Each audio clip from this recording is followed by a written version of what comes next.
What's up, ladies and gentlemen of YouTube? It's your boy, Jack Slack. Fights Gone By podcast, episode somewhere in the 50s. And we're coming back after a week break, mainly because there wasn't really much going on last week. We could have done a good preview of Darren Till versus Donald Cerrone. I did write one for Vice, because I was very excited about that fight. But aside from that, that card wasn't looking good on paper. And as we'll talk about today, didn't turn out great in person. So, that to look forward to. And there was a Bellator card, but if Till versus Cerrone was weak, the Bellator card was even weaker. Gegard Mousasi's main event, nothing else going on all the way down that card. And because it was a Bellator card, there were like 30 fights. None of them were anyone of note. But, news and events are kind of mixed this week, so we'll go into the news first. Michael Venom Page made his boxing debut to either much applause or none at all, depending on who you believe. It was David Haye's boxing promotion. It took place on Dave, which is pretty much where most of MVP's fights belong. Dave being a channel made exclusively for panel shows and comedy program reruns, basically. It's the same fight over and over. MVP versus man with pulse. Or not pulse optional. But the build-up to this was just so ridiculous. I was online saying, we're 2 days out from Michael Venom Page's boxing debut, and he still has no opponent announced. And then, I think it was Jim Edwards, who's big in the MMA media here.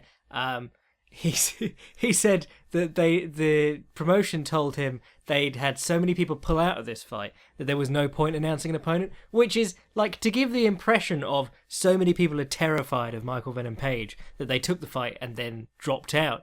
But if you were approaching people who could actually box and were decent, that wouldn't be the case. No, even journeyman local boxer is going to be like, well, no, I'm scared of this MMA lad who's never boxed a day in his life. So they must have been approaching shit-tier bums and had a few of them drop out and then finally found one who stuck. A guy on a 6-fight losing streak with a 2-12 record. I believe David Haye was out in the streets of London late the night before, just approaching homeless people and saying, look, come on, I'll take you inside, buy you a cup of tea, and we'll measure you up for gloves and boots. But just transparently bullshit matchmaking, even compared to Scott Coker's bullshit. Just agonizing. So he knocks this scrub out, and he proceeds to do a post-fight interview with, it seemed like there were about 2 guys there, just fluffing him relentlessly. They were, of course, yeah, blah, it was an amazing match, Michael, blah. Do you think you could win a world title in this, Michael? No one at any point asks why he's not fought anyone good.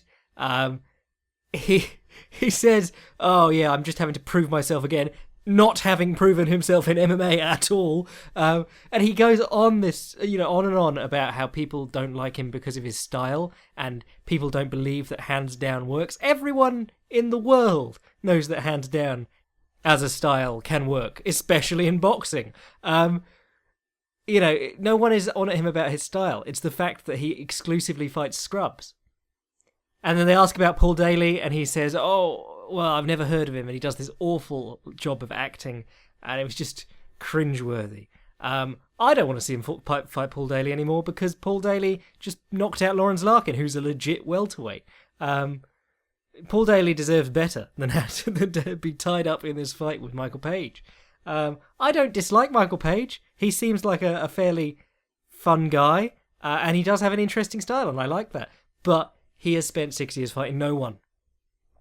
And I don't like calling people bums, but there is there's nothing you can say to make this most recent opponent in boxing not look like a bum. I'm sure when they put out the call for him, they asked specifically for bums. So that was maddening. And there are still... I'm really glad that the vast majority of the MMA community has now picked up on the fact that this lad has been saying that he's going to prove himself for the best part of 6 years and has done nothing. But there are still people who are well into this. It's absolutely bizarre. So then he goes on the MMA Hour, and again they fight. They announce no meaningful opponents or anything like that. Ariel Helwani, good interviewer, but he had MVP and Scott Coker on the same day, and I don't know how I'd have handled that. I think I'd have asked MVP why he's not fought anyone yet. Then I'd have asked Scott Coker why MVP's not fought anyone yet. And then I'd have asked Scott Coker why he almost let Dada 5000 die in pursuit of an opponent who could actually lose to Kimbo. But anyway, that brings us on to our next piece of news. Bellator's ratings are in the toilet again, under 500,000 viewers once again for this Bellator 185. Surprisingly high number of viewers, given how bad the card was. In the main event, Alexander Shlemenko takes on Gegard Mousasi in Mousasi's Bellator debut. And the thing about Gegard Mousasi generally is that I feel there's always going to be a large portion of people overrating him and also a large portion of people underrating him. But the story with Mousasi's career has always been he'll beat the journeymen and the jobbers, and he'll look good or decent against the top flight guys and then lose. But he just got that win over Chris Weidman, which was like the most impressive win of his career. He comes in against Shlemenko, gets popped in the eye in the first round, and his eye just closes up. And then the second round and the third round, he gets on Shlemenko's back but does nothing in the second round, just holds on to position. And then in the third round, Shlemenko tools him up on the feet. Very bad look for Mousasi. Obviously, great job pulling through with a gnarly eye swelling. But Shlemenko, he's not a tremendous middleweight. And he's a bit small for that class anyway. But the main thing that really annoys me whenever I watch a Bellator main event and start getting into it is that 3 rounds in, that's the end. They don't go 5 rounds for main events. And how are you supposed to position yourself as a competitor for the UFC, or the second-rate UFC, or the whatever it is, the BUFC? I'm trying to think of something that doesn't sound offensive. The leading opposition, there you go, for the UFC, if you can't host 5-round main events. It feels really stupid to pay money for a ticket, watch 30 fights with nobody, guys without Sherdog Fight Finder profile pictures, and then in the main event, the one star that they've got, they only let him go 15 minutes, and it's a compelling fight, and had it gone 2 more rounds, Shlemenko might have beaten him up and won the fight. Shlemenko is appealing the decision, which of course is never going to work, but especially in a close fight like this, the judging criteria is always going to be fairly subjective, but I don't think you can argue that you were winning the second round when he was on your back for a lot of it. But to be fair, that fight was really good. I enjoyed it. Shlemenko, the punch he popped him with, and the one that he kept catching, actually, both from southpaw and orthodox, he ducks in, grabs behind the knee like he's going for a knee pick or a snatch single, and then throws the overhand. And if you try it, he makes it look surprisingly natural, but if you try doing the motion, you feel retarded doing it. It's just the weirdest, sloppiest punching form that you could imagine. But it worked surprisingly well against Mousasi. Every time the hand touched the leg, he started dropping his hands and ready to sprawl, and the overhand would strike him over the top. The other thing about Shlemenko is that he's known for spinning shit. Very rarely lands it properly, but he just goes to it so much. At one point in this fight, he throws a spinning back fist, misses it, and immediately tries a second spinning back fist, just going for, Hagar spinning lariats against this guy. So an interesting fight, and good for Bellator for putting on an interesting fight, but they screwed their own boy by having a 3-round main event in 2017. The other big news of the weekend in alternate MMA, that sub-genre of not the best in the world, KSW hosted a massive event in Dublin. Now, KSW, I was trying to work out why I like them, because they do have the roidy steroid boys fighting each other on every card. Like, what's his name, Popek Monster, and some massive HGH gut guy who looked like the Ultimate Solution or the Final Solution from WCW, if you enjoy your old school wrestling references. But I think the fact that they've not almost killed someone in the ring and then not apologised for it, that's endearing. And you know what you're getting, But they had Norman Park fighting in the co-main and Mariusz Pudzianowski in the main, so you got your Irish crowd covered and your Polish viewers at home covered. Pudzianowski was scheduled to fight James McSweeney, and literally until the last minute, they had him do a stare down with both James McSweeney and Jay Silva. So he had two optional opponents right up until the weigh-in, and then finally they pulled McSweeney. Couldn't really. It's still up in the air what that's about. Apparently, it wasn't medical, or the KSW lad said there was nothing wrong with his medicals. But then, to be fair, they do let big roidy dudes fight. I don't know. I have no idea what's going on there. And then the co-main ended in a no contest with the cornermen attacking Norman Park. Norman Park can be a bit annoying, but you can't be lashing out at fighters if you're a cornerman. Makes you look like a massive bell end. But between the KSW massive doubling card arena event and the UFC event in Gdansk in Poland, this turned out to be like Polish Fight Week internationally. Interestingly. So we'll talk about the UFC card now, which was Darren Till versus Donald Cerrone. Obviously the main event of that was a banger, but the card sucked. It was basically UFC Polish stars in gimmies. Co-main event was Karolina Kowalkiewicz against Jodie Esquibel. Esquibel, I know she had some stuff with a decision on TUF or something like that, but she has one split decision win on her record. Well, one win, a split decision on her record since 2014. And she's fighting top 10 ranked Karolina, which is obviously bullshit.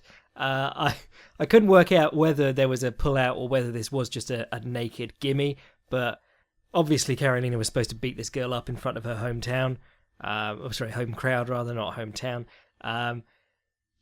Just not really that impressed. There were people talking about what a technical striker Karolina was a while ago, but I think she's just more a hard-nosed volume puncher, really. I mean, she just walks forward, alternating hands, and that was the story of this card. You could have just called it alternating hands or pumping fists. Occasionally getting the double collar tie and smashing in a couple of knees, but really just walking forward, pumping alternate fists and getting clipped on the way back by a woman who is much, much shorter than her. Though allegedly they were the same size on the tail of the tape. But Esquibel seemed dwarfed, and she seemed to have been training her striking with Rinda Kai. She was just throwing stuff from a mile out, running and turning round as she threw. Just not a great fight, but people were raving about it at the time, like, oh, exciting fight. But then that seemed to be the theme on this card. I think people were just in the mood for fights. They weren't actually watching the same, weren't watching good fights, just enjoying, making the best of what they had. Jan Blachowicz, whatever his name is, against Devin Clark was actually not a bad fight up till the end, but Devin Clark literally swung past Jan, swung past his man, smashed into the clinch, punch and clutch style, but with his arm all the way across, and got rear naked choked standing. It was literally a scene out of a Steven Seagal movie. Guy swings, misses, falls into rear naked choke. Yeah, pretty bad. And then there was another gimme. What was his name? Oscar Piotr versus Jonathan Wilson, and that was really just as basic as it gets. Alternate hands pumping, no real regard for defense. I was watching it, and the crowd were cheering, and the commentators were trying to get excited, but it was just boring. Like, these guys were doing the same thing over and over and over again on the feet, and then the exchanges on the ground were fairly limited. Piotr got his back at one point, but it was not a very enjoyable fight. And then Darren Till came out, and everything got better. Darren Till against Cerrone. I was talking about this in the week in my preview. I didn't do a podcast, so I'll have to do the preview here, but I was talking about the long left straight. Typically, Cerrone has trouble with people coming down the middle. In the lightweight division, because he's so tall, that's normally the result of people crowding him. Walking him down. And to an extent, Masvidal did the same thing, shooting straight down the middle with the jab. He'd keep picking up his lead leg and then wedging in behind it, which was really, really nice look. And then when Cerrone started swinging his legs around the outside, gave him plenty of time to catch and then parry and then come back with counter punches. But because Till is a big welterweight rather than a big lightweight, he wasn't, even Robbie Lawler and people like that are giving up height and reach or swinging up at Cerrone. But Till was looked massive next to him, and he was shooting in these left straights from outside of Cerrone's reach, or at least the end of Cerrone's reach. I mean, he only had like a 1-inch reach and a 1-inch height advantage, I think, or they might have been the same height, but he was clearly a big welterweight, whereas Donald Cerrone was a big lightweight in terms of body mass, rather than height and length. But in terms of height and length, he was level with Cerrone and comfortable throwing from outside with nice straight shots. Cerrone really at his best when he can get going with like the walking combinations. If guys give ground against Cerrone when he shows his hands, he's going to have a field day. He'll just keep walking at you and kicking you every time you run backwards, which is like Jeremy Stephens. He was the perfect foil for, not perfect foil, perfect target for Donald Cerrone. That's one of those fights where Cerrone just puts on an absolute clinic. The intercepting knee and some nice elbows and things have come in to sort of save him from guys just walking him down nowadays. And also that intercepting left kick to the body, which is really sweet. But Till isn't a guy who has to walk in on him to hit him. He's a guy who can hit him from range with nice straight shots.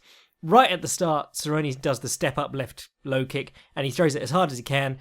Till retracts his leg in that style that we always talk about when we talk about Darren Till, and it immediately flies past, and Till steps in on him to pressure him, and Cerrone's just scrambling to get back in his stance, and suddenly Cerrone's along the fence, and that's the story of the fight. Till shows loads of feints in this fight, and I was talking about this in my article beforehand. Till shows a lot of feints. I tweeted a gif of him feinting just before this fight started, saying that guys who use feints well get me all hot and bothered. But he'll show the fake left and come in with the real left immediately afterwards. Benny the Jet used to love that. Well, obviously he was an orthodox fighter, but he'd show the right hand as he bumped in, like with the little leg skip, and then throw the real right hand from closer in. But in this fight, Till got Cerrone to the fence, and he was showing all these feints. And the great thing about the fence is obviously it cuts off retreat, so they've got considerably less options, because retreat can be retreat or retreat on an angle, or retreat shifting back into the opposite stance. There's a lot of things you can do with a retreat that aren't just all the same thing. But once the guy's back is to the cage, it's not just straight retreat removed, it's like 180 degrees around him that he can't move. All his backward side steps are lost.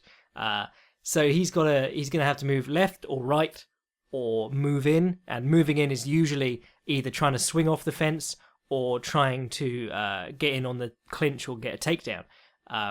So what you do is you feint at them, and if you can do it convincingly, you can get them to show their hand. So Till feints at him, Cerrone immediately ducks in for a takedown, Till shucks him off. I mean, Till looked so strong in this fight, because Donald Cerrone, a lot of the time he benefits from the fact that people don't expect the takedown from him, and then when he's on top, we're all going, oh yeah, I forgot, he's got really good top game and decent takedowns. And he's been using that more at welterweight, but not the strongest pure wrestler in the world. He's not someone like Tyron Woodley or Johnny Hendricks who could just keep that leg, run to the fence and work through it. Timing is usually one of his things, but he's put on the fence, he's flustered. It's not a surprise when he starts ducking in for takedowns. The other thing that you'll notice is Till kept distance nicely. He'd show the feint and then he'd have some distance to step back through. But Cerrone was ducking a lot in this fight, so when the duck came, Till would just throw the left uppercut and crack him in the, or try and crack him in the head as he leaned down. Till's jab looked sharp.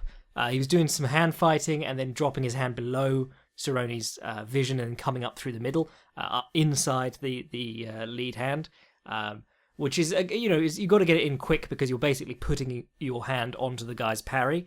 But if you do it quick, you're going to shoot it through quite easily, especially if you've been distracting them with all sorts of other stuff. That lifts the head for the 1-2 at several points in this fight.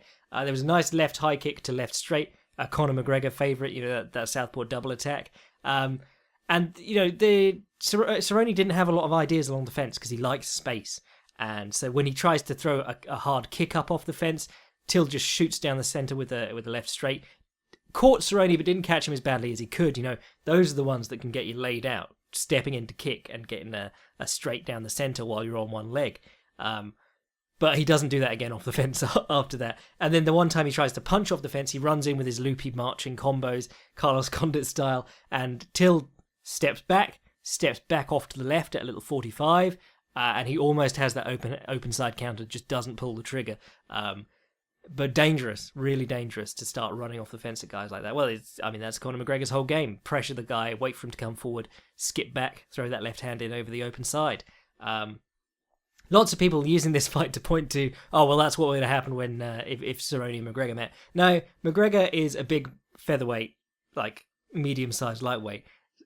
Darren Till is a big welterweight, and he's got a few inches of height, and I don't know if he's got like 1 inch of reach, but height helps too. And of course, the wrestling is a huge factor, because if Donald Cerrone can take you down, then it's not so much a problem that he can't outstrike you. He'll just rough you up on the floor, threaten you with some submissions, and then suddenly, second round, third round, he's marching into his combinations as usual. So yeah, never get into that MMA math shit where it's like, well, now we know. You can say, oh, that's an interesting indication of what might happen, blah blah blah. But obviously, here are the differences. Yeah, people who were like, well, now this guy's lost. That proves that he would have lost to the guy who hasn't lost in the meantime. But that's just MMA fandom in a nutshell, really, isn't it? I will say, Darren Till, when guys were asking me about him in the run up to this fight, I got a lot of people saying, because he's been on undercards, a lot of people said, I've not seen much of him, but I'm looking at his record. In the UFC, he got a finish on his first fight, and then 2 decisions and a draw. That does not scream like world-beating knockout artist. How did he stop Donald Cerrone? I would say that he's very similar to early Machida in his inability to finish, or Gray Maynard. I mean, there's lots of them. Guys who regularly crack opponents hard and hurt them, or set up nice shots on opponents and hurt them, but really struggle to finish. Finishing in itself is a bit of an art form, but if you watch Till go crazy on Cerrone when he's wobbled in this fight, he's really inaccurate. He's so pinpoint accurate out of range when he's working low activity. But the finish, he's like swinging at Cerrone, and he's too close, and he's struggling to, he's trying to step back, and he's looking at his own fist while he's trying to punch him. And then Cerrone is just curling up in a ball, and Till's hitting him in the shoulders and the back.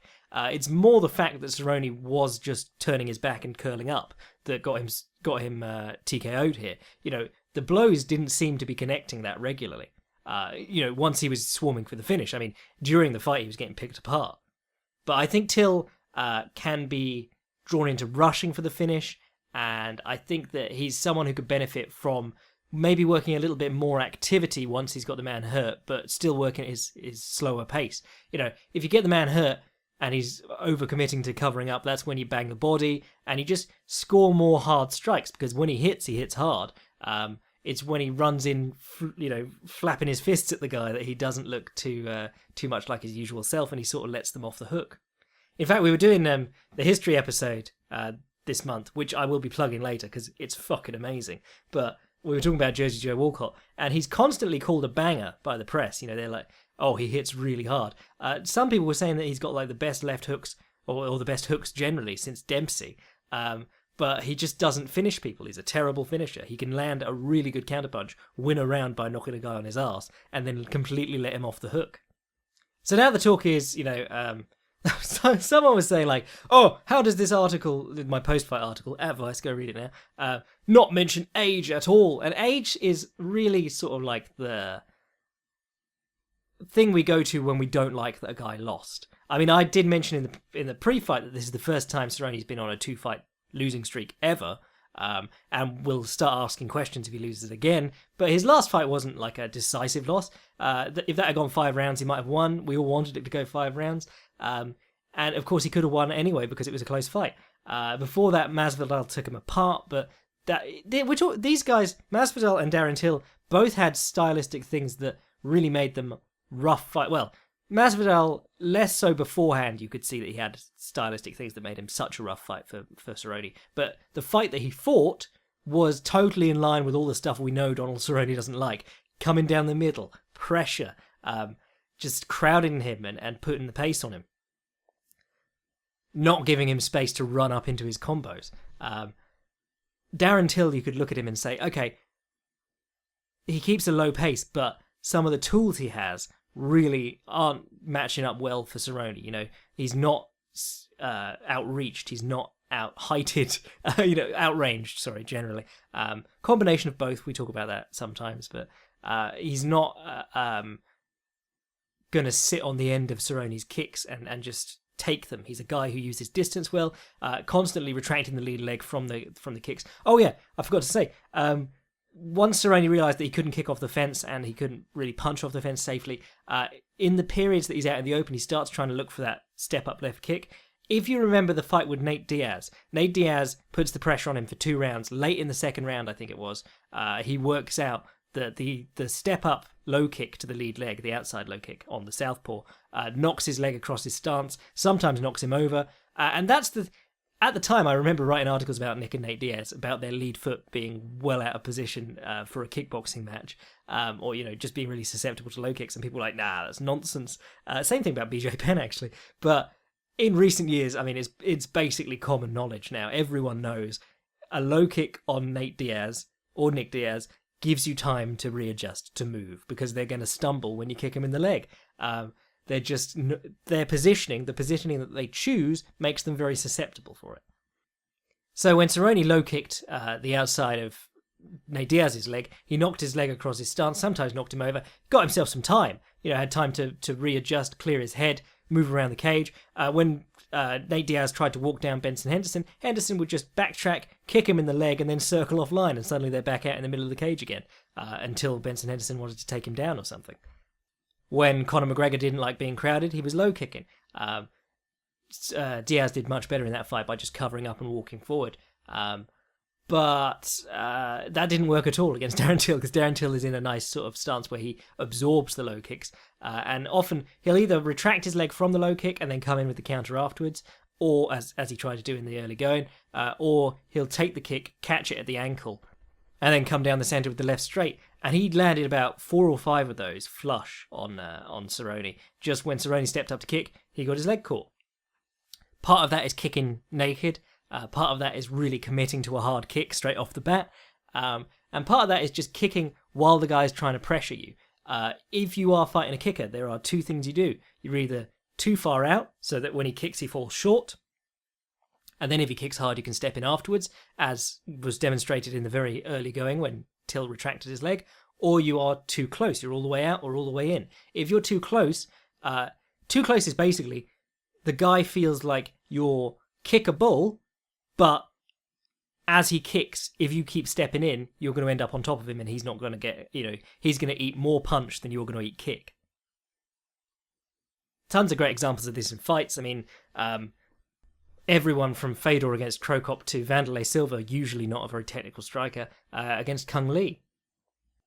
So Donald Cerrone, I mean, in a bit of a pickle now, but I think if he can make lightweight, he should just go lightweight. He's always going to have problems with guys overwhelming him. That's something that he needs to find an answer for in his bag of tricks. That's not something that moving up a weight class is going to mitigate. He's going to be bigger and stronger than he was at lightweight, but he's going to be against bigger, stronger guys as well. And there are still guys up there who can walk him down and pressure him. I mean, Masvidal did it.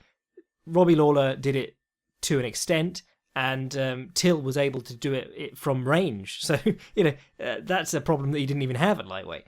So it might be worth reconsidering that. The other thing was that at lightweight, guys have to walk in on him to really crowd him and hit him, because they have a shorter reach and they're swinging up at him. And that's when that intercepting knee was a real game changer. At welterweight against Darren Till, Darren Till doesn't have to walk close enough to be kneed in the body to land a good shot on him. I think it'd be interesting to see him back at lightweight. It's not too late to make another run at the title.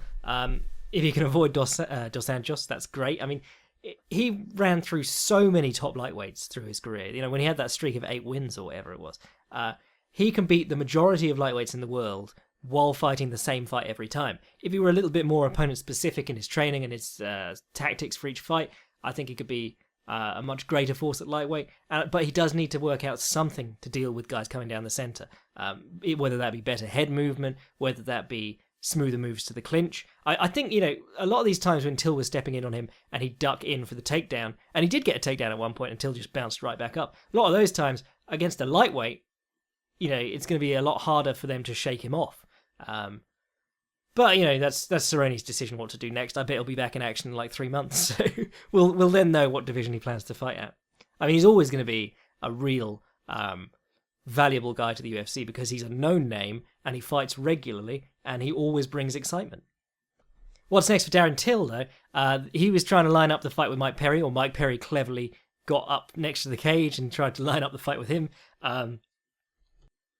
I think at this point, with a win over Cerrone, who was legitimately ranked in the top 10, I think you're probably better off looking higher up than Mike Perry.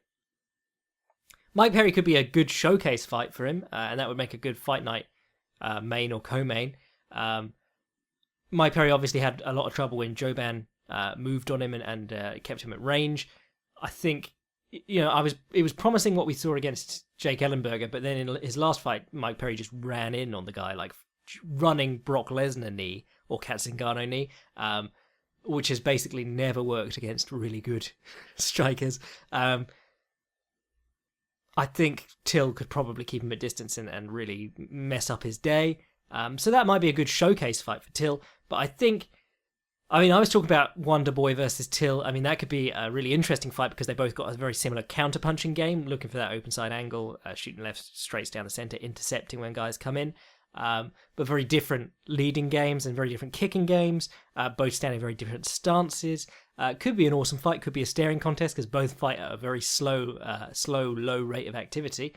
But then, whether Stephen Thompson wins or loses against Masvidal in his upcoming fight, people don't want to see him in the title picture for a while after his second fight with Woodley. So that could work either way as a fight for Till.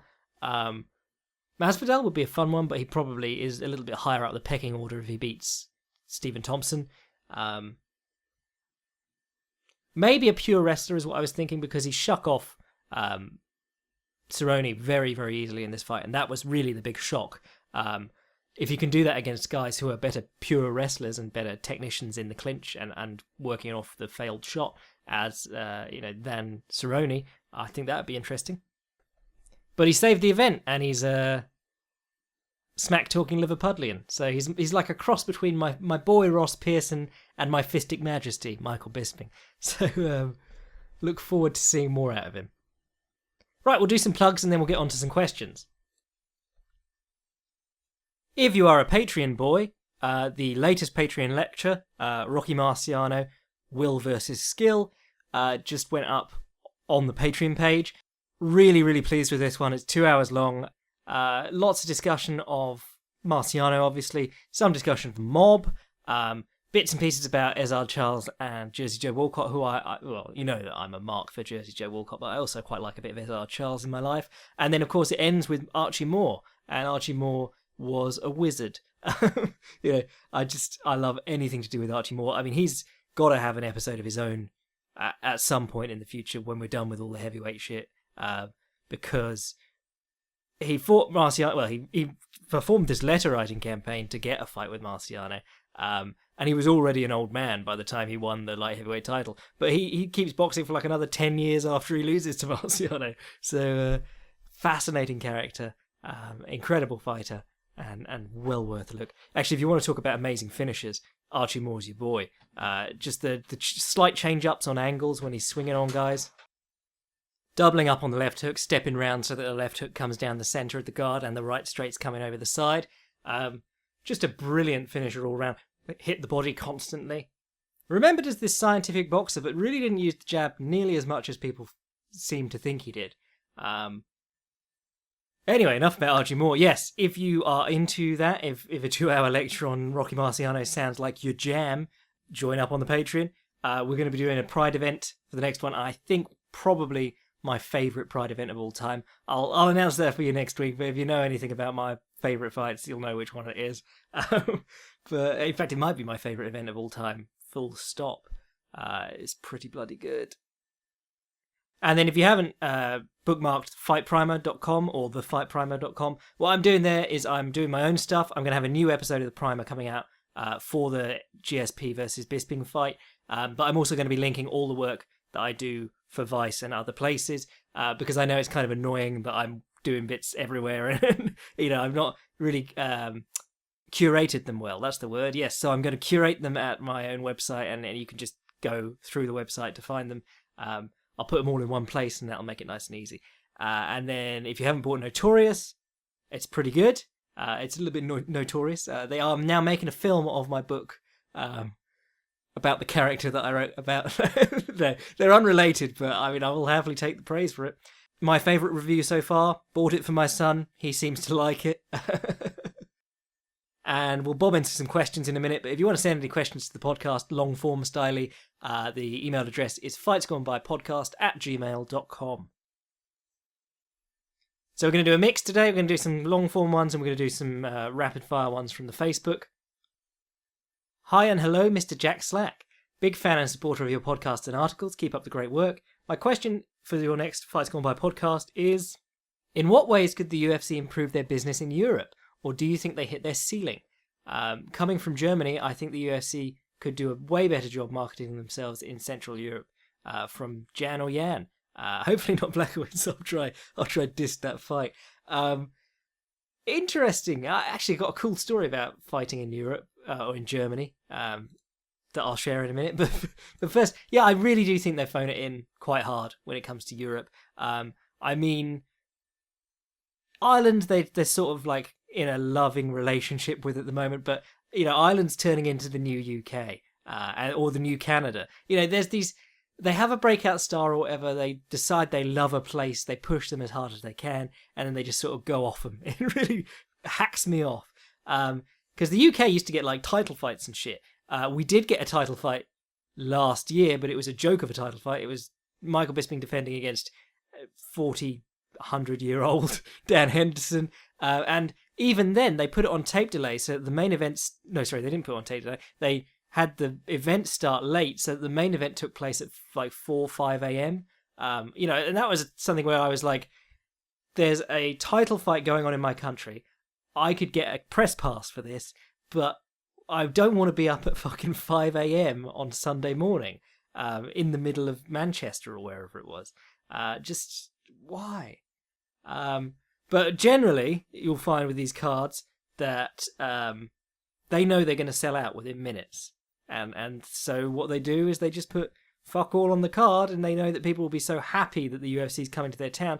You know, there's enough of a devoted following in any European country, probably, to fill to fill an arena for a UFC event.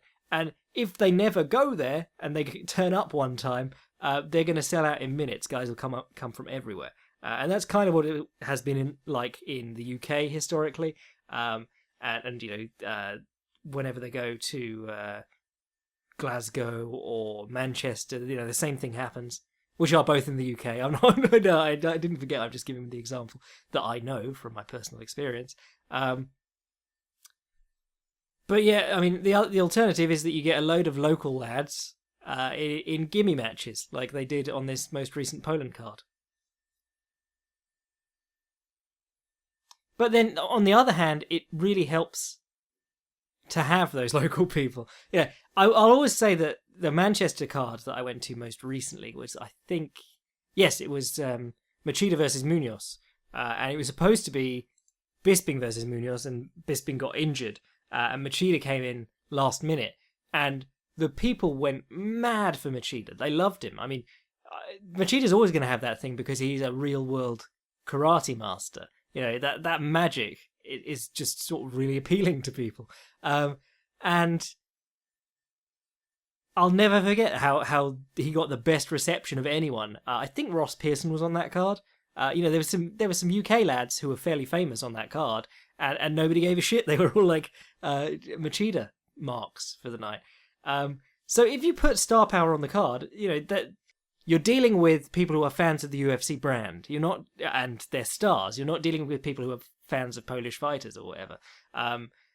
You know, the Dublin event that ended up being headlined by Lewis Smolka and Paddy Holohan, great fight. Never going to talk shit on those guys because that was a great fight. But up until that point, it was looking like Cage Warriors the reunion. You know, making a Cage Warriors card by picking up a load of Irish talent just for the night, or like, you know, for a couple of fights and putting them on the Dublin card, doesn't make it a UFC card.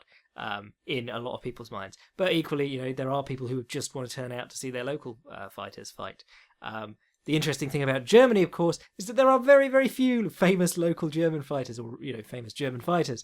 And I know that because when we were trying to reinvent the Ringcraft series at Fightland, and we were talking with, I think it was Halo, the video game, and they wanted to do it, but as part of their German campaign for some reason. It made very little sense in my head, but it was interesting to see how these things work.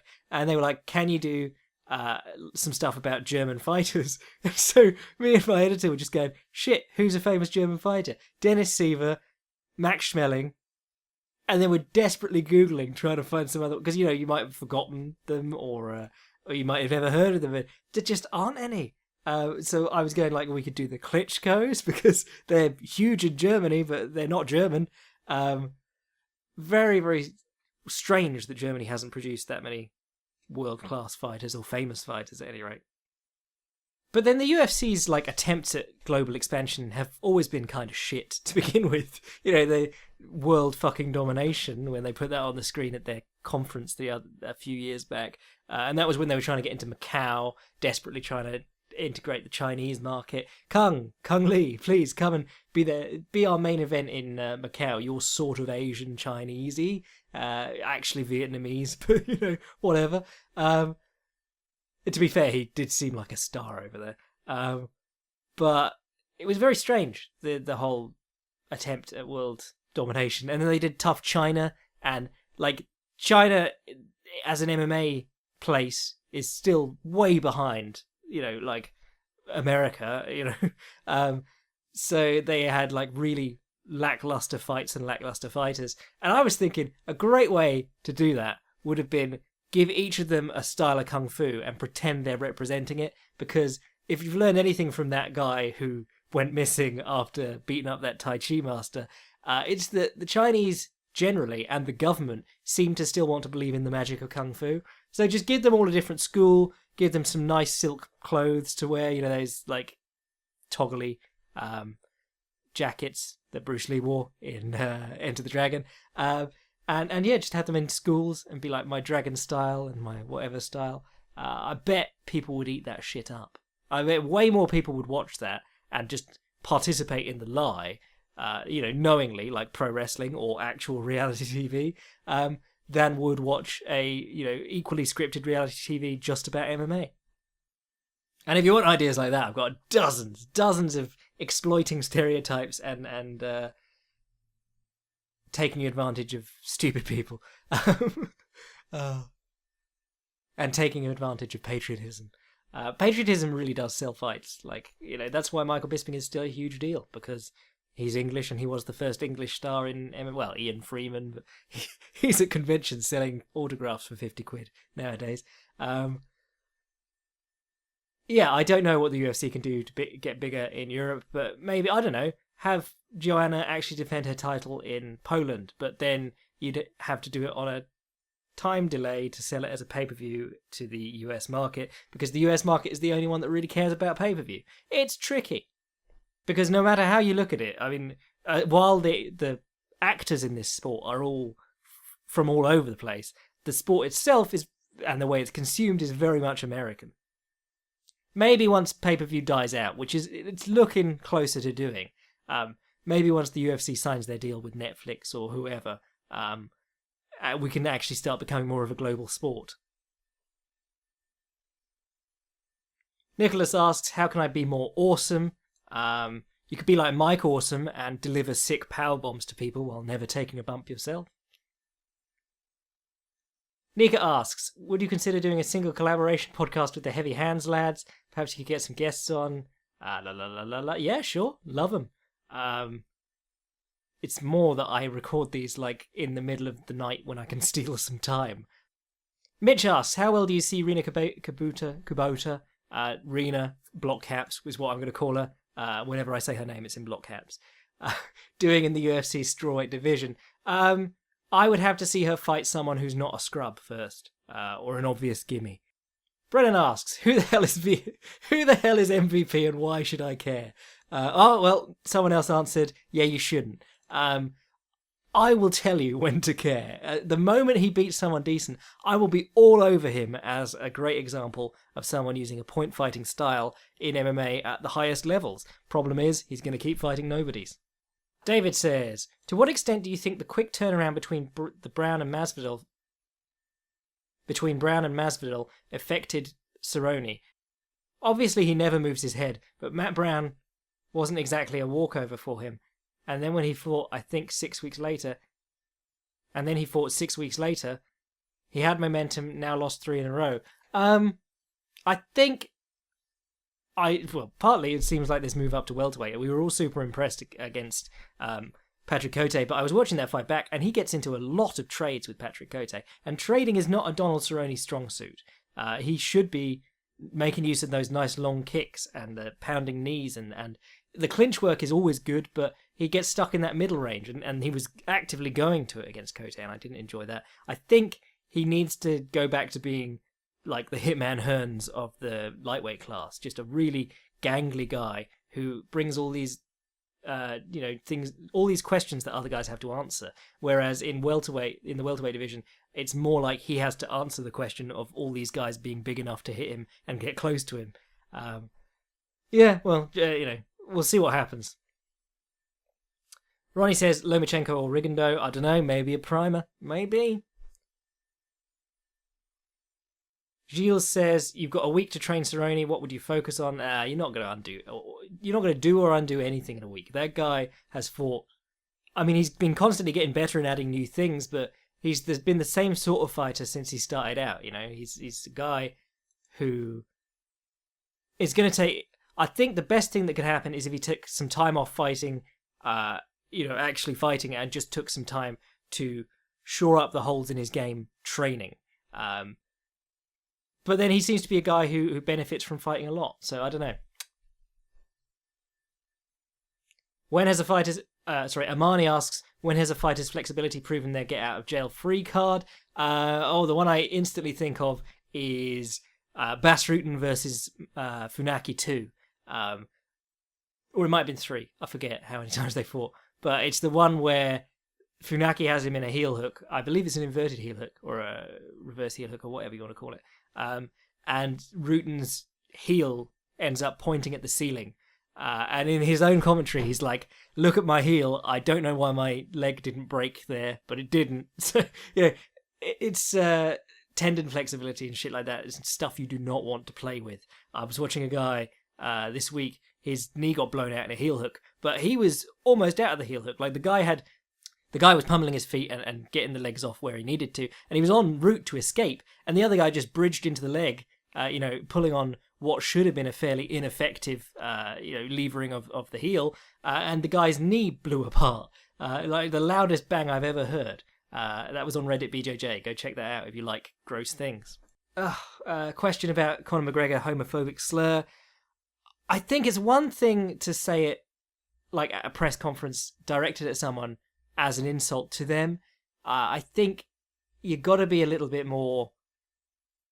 Well, I think I care a lot less when he said it in what he thought was a private setting to his friend when his friend was heartbroken about losing. The word probably shouldn't be shouldn't be used as an insult. But equally, he's not out there making a public stance on gay people and saying that. He's just using a word that he would have heard used in negative contexts when he was growing up, and using it in a moment of emotion in what he thought was a fairly private setting. Unless he said something else, I only saw him coming out of the doors of the arena with Artem and a load of people and saying it into Artem's ear, and some guy filming it from a decent distance with subtitles on. I'm not in favour of calling anyone words that they don't like, but equally, the group of people that are going to be offended by him using that word weren't supposed to hear it. So it's one of those awkward ones. I'm not a fan of like telling people that any word is off limits anyway. The moment you say something is a banned word or whatever, other people start using it as their like go to when they're angry anyway. I remember when I was going to do that review of the latest UFC game, I was playing on against some Russian lad, and I love it when they leave their microphone on and they're audibly getting annoyed. This guy was like tooling me up on the feet, so I was doing the takedowns. This must have been one of the early days of it coming out because no one was very good. But so I'm spamming these takedowns, and this Russian guy's getting more and more irate. I can't understand a word he says, and then he rage quits and says "nigger, nigger, nigger" like that over the fucking chat thing. Didn't know a word of English, but he knew that was a bad word.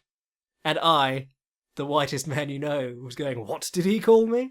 But yeah, I mean, we're getting into language and etymology and all that stuff. Just ultimately, was he trying to hurt anyone's feelings? Because I'm fine with people being idiots in the moment or saying something that would offend someone else, but they weren't thinking about that person. It's when people are saying hate, when you're using hate speech against the person that you're hate speeching that then you got to start worrying. Someone's reflexive use of a word that we now deem not good. I'm not going to take him to task for it, but I'm sure plenty in the press will. The UFC will probably have a go at him, though, because I do remember them asking Michael Bisping to stop using it, and he did against Luke Rockhold, and he immediately went, "I'm so sorry, I didn't mean to say that," right into the microphone. So it is like a reflexive thing for some of these guys. It's the same way I call people bellend all the time. Fortunately, not a group of people who can get angry. Sean says, what would the UFC have to do to make you excited about the light heavyweight division again? Amalgamate it with the heavyweight division. There you go. That's it. I could not give less of a shit about light heavyweight because there's so little talent. I don't give a shit about heavyweight because there's so little talent. Mix them together, you might have half a division there. Oh, Amari says, offensive and defensive tips to remember when switching stances. And southpaw lead hooks, what are some good tips for throwing an educated lead hook in the southpaw matchup? Good tips.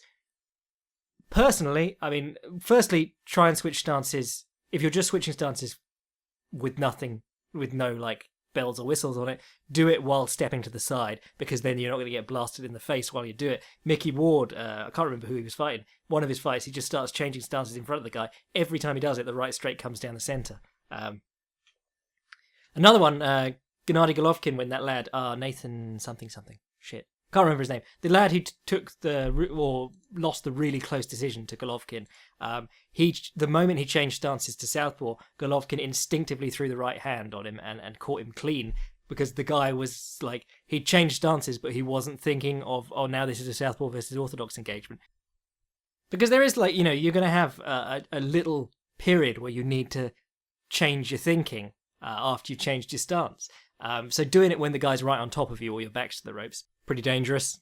One of the ways I like to do it is coming down off kicks. If you throw a nice inside low kick or something, even a checked kick, you can assume the guy's coming back at you, and that's when you can step back into a nice long stance, draw them onto that. The southpaw counter hook is a really good one.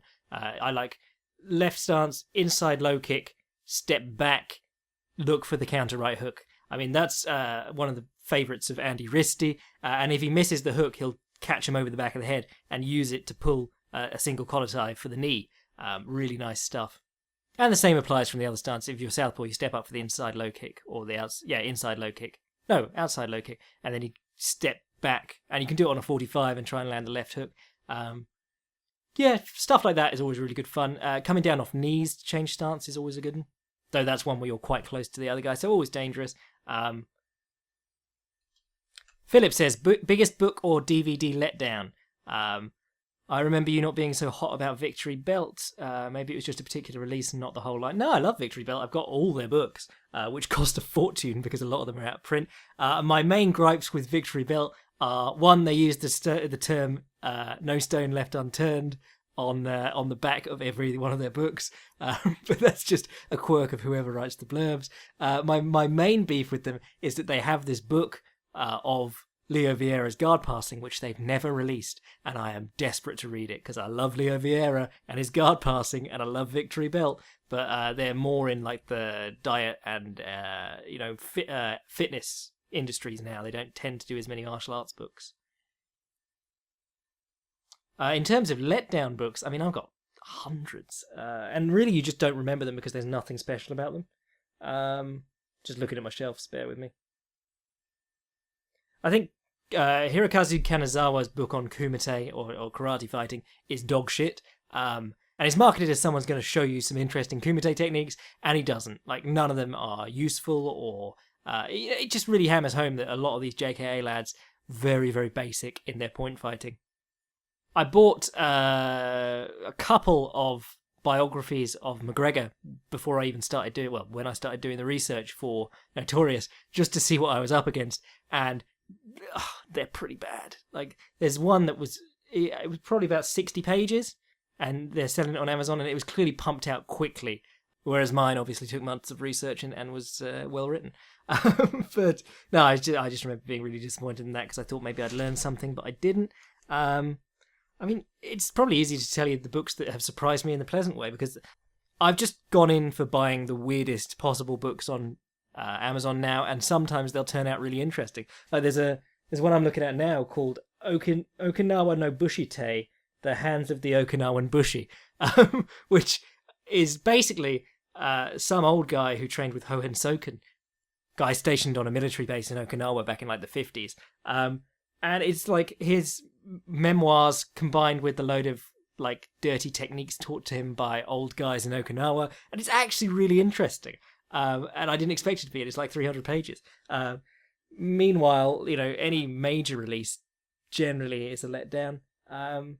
Jim Driscoll's books are a little bit disappointing. In fact, anything from that sort of age, like Jimmy Wild's books, I enjoy, but they are basically all the same, but with different words.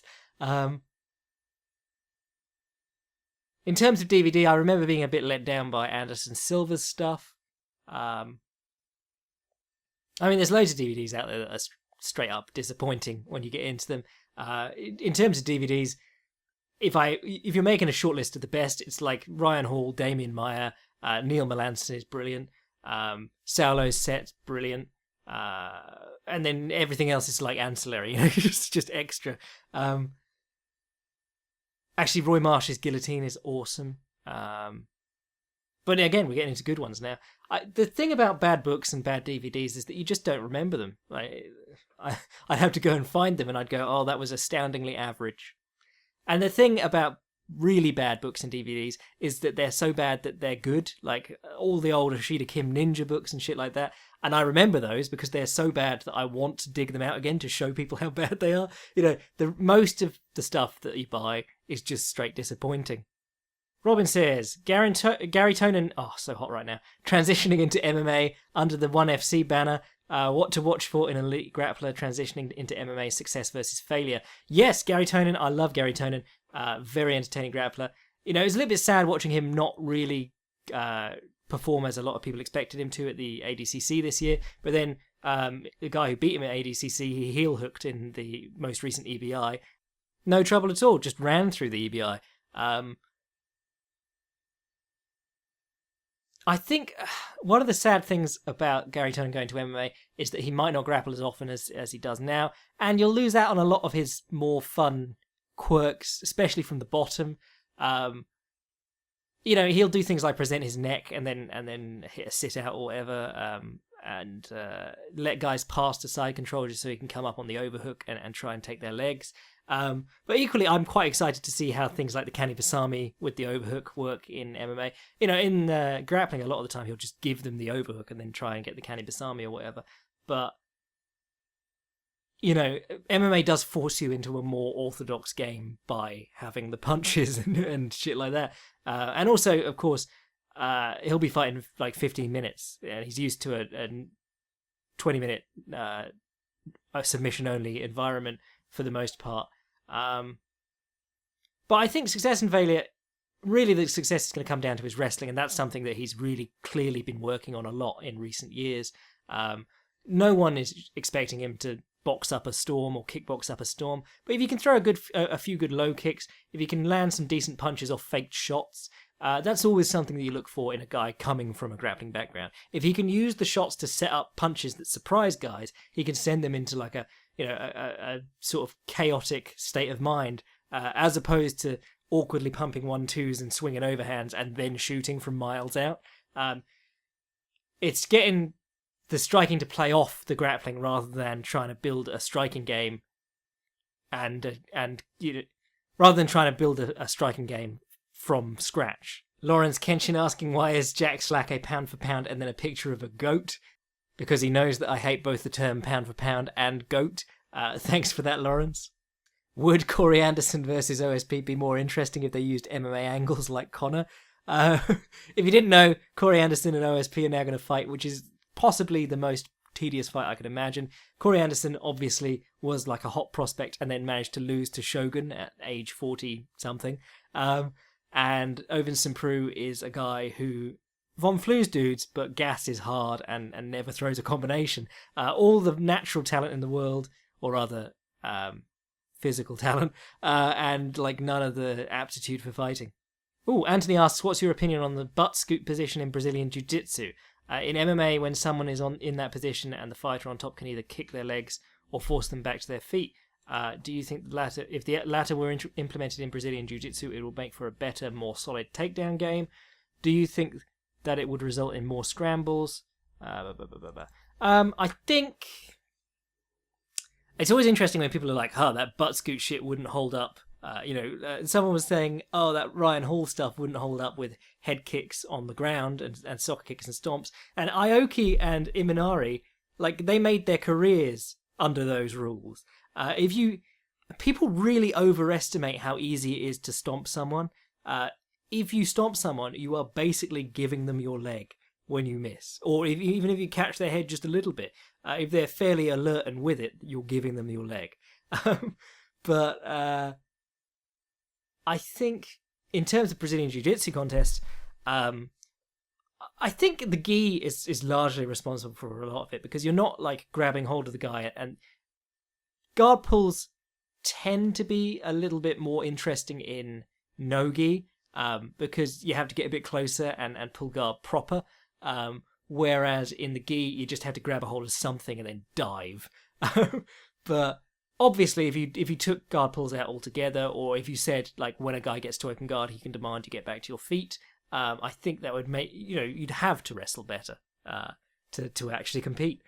But equally, the guard game is a lot of what jiu-jitsu is now. And if you are pulling a guard that's harder to disengage from, like jumping closed guard, generally that's more dangerous, because like if you've ever seen one of those videos of a guy getting his knee buckled by a guy jumping guard onto it, those are gnarly.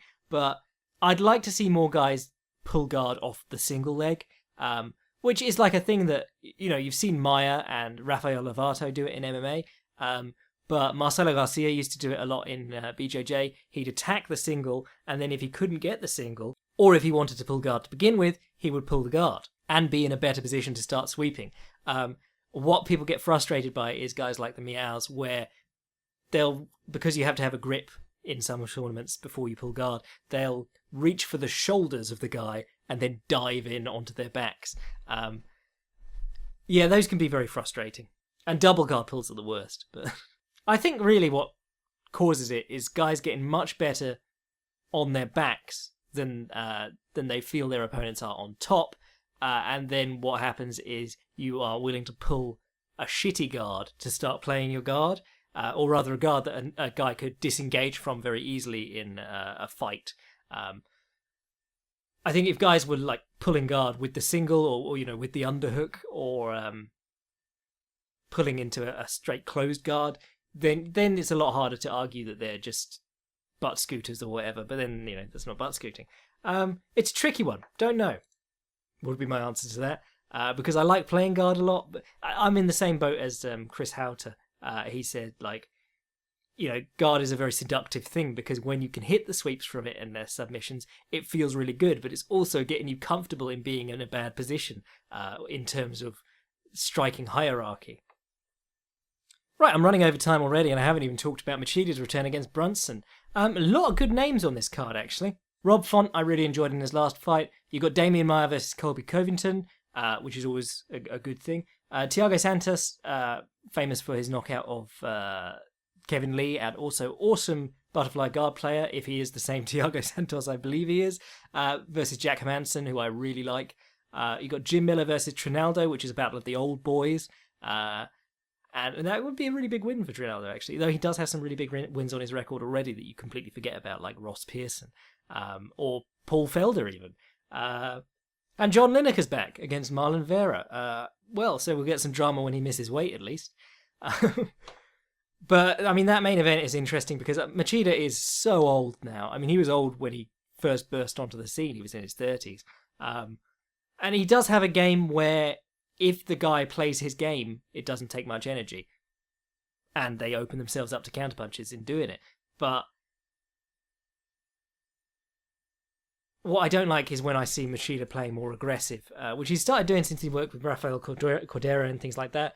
But I really prefer Machida to sit back and just chill. I think Chinzo has the more interesting arsenal on offense. You don't really see Lyoto using the front kicks and the stepping jabs and things as well as Chinzo does.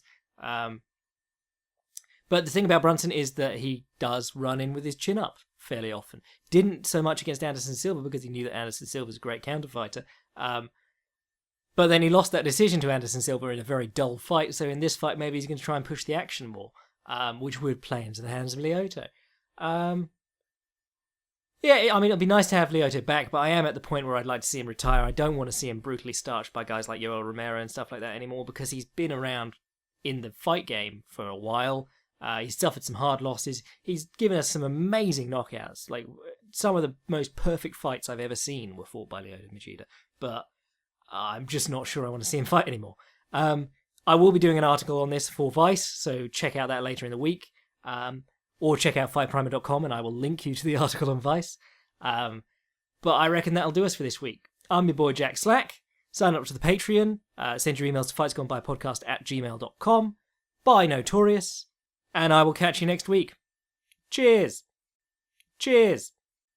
Cheers. Cheers. Cheers. Cheers. Cheers.